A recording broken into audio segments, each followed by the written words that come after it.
Assessments are done in paragraph form by the teacher.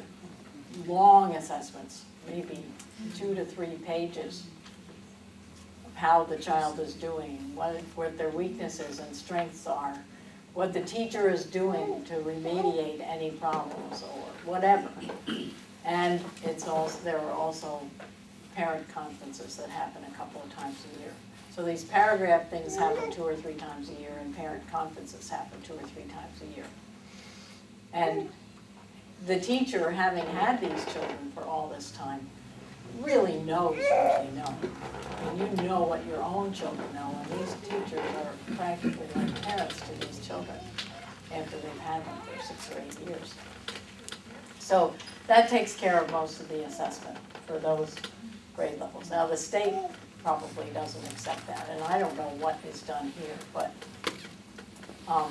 private schools are pretty autonomous in the U.S., and the state doesn't go after them very It's much. not linked to funding anyway.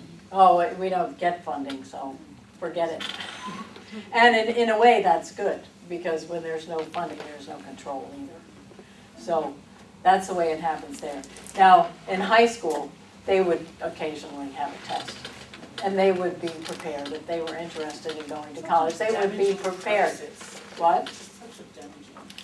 Yeah, but by the time a child is 14 or 16, they're ready. Yes, yeah. And they learn very quickly how to take tests. You don't have to start teaching them how to take tests when they're 6. They can learn to take the SAT or whatever you have for college entrance.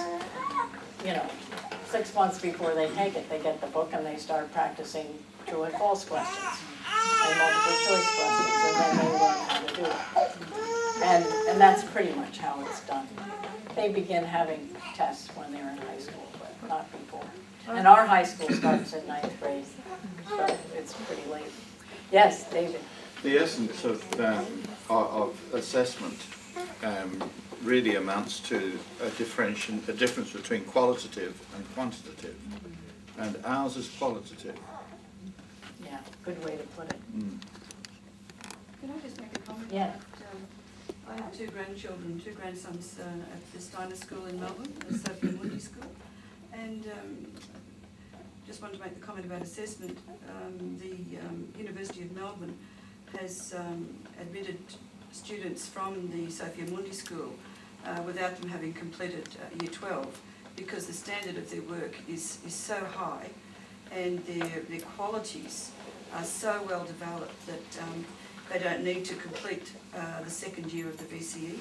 VCE, as you probably know, is like Year 11 and Year 12, and the combined results of that is like a university entrance. Mm-hmm. But certainly the University of Melbourne is accepting students from the Steiner School without that final completion, so I think that sort of speaks for it.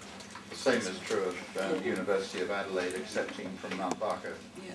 Waldorf High School. Yeah, they know that they're getting really good quality in these students. And it's happening in the U.S. too, and homeschoolers also. Colleges are very glad to get them because they're usually self-starters and motivated and enthusiastic learners. Dee Dee? Well, I run a homeschool for 7 children, and our assessment is at the end of the main lesson. Any child who wants to does a presentation, and they'll stand up and they'll have their things and they'll talk to us, or we'll have a presentation at morning tea. Everybody will sit around and recapitulate what they've learned, and you're pretty quick to pick up what the children have learned and how they've developed through the lesson. Yeah, yeah. And just the end of year productions and the plays that they present and all of those things give you an indication of where they are. Any other questions? A quick question about the high school years. Is that still based around play and group and handwork and that sort of thing, or is it more Playing? Yeah. Well, I would say it is. I watched a physics lesson taught by a physics teacher in the Green Meadow High School. He had a PhD from Stevens University, and he had them timing something rolling down an inclined plane as they sang Old MacDonald had a farm. So it's playful, even at that level, it's playful. And what they learned in kindergarten on the seesaw and digging in rocks is brought into the geology lesson and the physics lesson and the chemistry lesson, so that it is still playful. And the science is very hands-on and very phenomena-oriented, so they really observe what's happening. They don't just learn about these experiments, they do them and observe them and come to conclusions on their own. We did a really neat experiment where you just take paint, just learning pigmentation and mixing. You take a giant fish tank and you put different colors in different spots, and it diffuses through the water and creates these different colors. And it's just really beautiful. So just simple things like that. Yeah, and that's playful, I would say. Yeah. And a child who has really learned how to play takes play into his work for the rest of his life.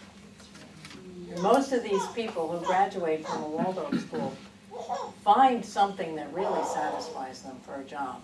They don't pick their job for how much money it's going to get them. They pick their job for how much satisfaction it's going to get them. And so you'll find in general, I mean this isn't across the board, but a larger percentage of Waldorf graduates go into service and humanistic activities than into really high-paying type jobs like sales and that kind of thing. Pardon me? Would that make good CEOs? Well, some of them do. You know, your choleric Waldorf student is probably still going to be a good CEO, but he probably is doing it partly because he really enjoys that job more than the money he's going to make at doing it. Any other questions? Okay, well, let's break for lunch then. It's nearly 12:30. And when you hear that recorder at 1:30, now our topic for this afternoon is storytelling. And each of you is going to get an opportunity to tell a story in a small group. The reason I do it this way is because I was afraid of telling stories. And for years, I went to storytelling workshops, and they told me all about how to tell a story and how to memorize a story and all that, and I never did it. It was all up here.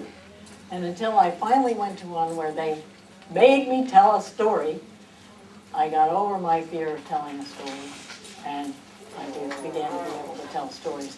Even though, over the lifetime of my children's childhood, I told them lots of times about things that happened to me when I was a child, and told stories that my father had told me had happened to him, and I didn't regard that as storytelling. I thought I had to memorize a story from a book word for word and tell it. And that's not the way it is. There are only a few stories that need to be learned word for word. And don't start with those because you'll be too nervous. But start with ones that you can work with. I'm going to talk a little bit about storytelling, why it's important, what it does for the child, kinds of stories and that. And then you'll each get to pick a story and get to tell your story in a small group. You won't have to get up in front of 50 people and tell your story. You'll have a group of 6 to 8 people, each of whom is going to tell a story. So, as I mentioned earlier, history develops from the imagination of fairy tales, to fables, to Bible stories, to Norse myths, to Egypt, Greece, Rome, medieval, Renaissance. And throughout all this time, the children are learning through stories. And the child's imagination is growing as the child grows. And there's a book by Rollo May, who's a psychologist and a philosopher. He wrote a book called The Cry for Myth, which may be something you'd be interested in. And in the opening, he says this, and I quote, "I speak of the cry for myths because I believe there is an urgency in the need for myth in our day. Many of the problems of our society, including cults and drug addiction, can be traced to the lack of myths. which will give us as individuals the inner security we need in order to live adequately in our day. The sharp increase in suicide among young people and the surprising increase in depression among people of all ages are due, as I show in this book, to the confusion and the unavailability of adequate myths in modern society. We've rejected the fairy tale as sexist and political. We've rejected fables because they're not realistic. And we have substituted Barbie dolls and Disney for that. And in many ways, many of those things are quite trivial, and they don't feed us the way those old archetypal stories that are sold. Now, Steiner said that fairy tales are to the astral body of the child, that's the feeling body of the child, as mother's milk is to the physical body of the child. I'll say that again. Fairy tales are to the astral body of the child, as mother's milk is to the physical body of the child.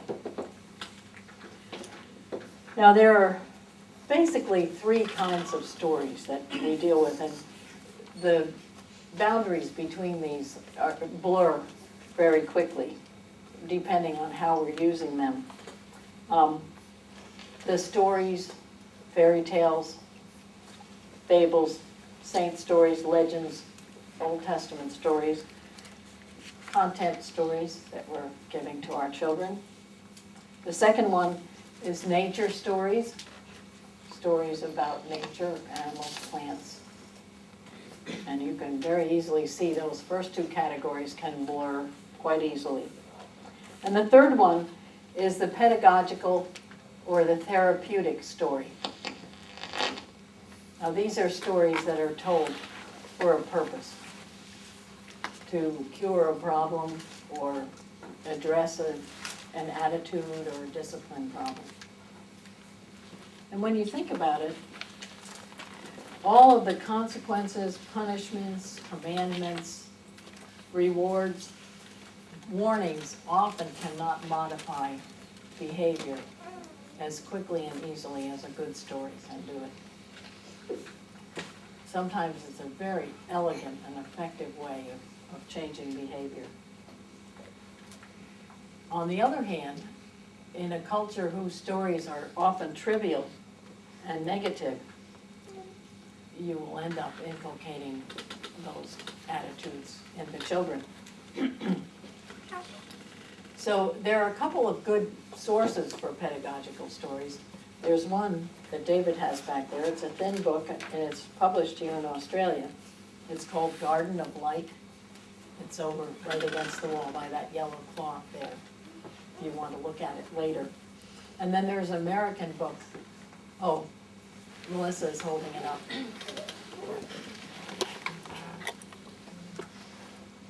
And there's another one by an American book by Eugene Schwartz. It's called Why the Setting Sun Turns Red.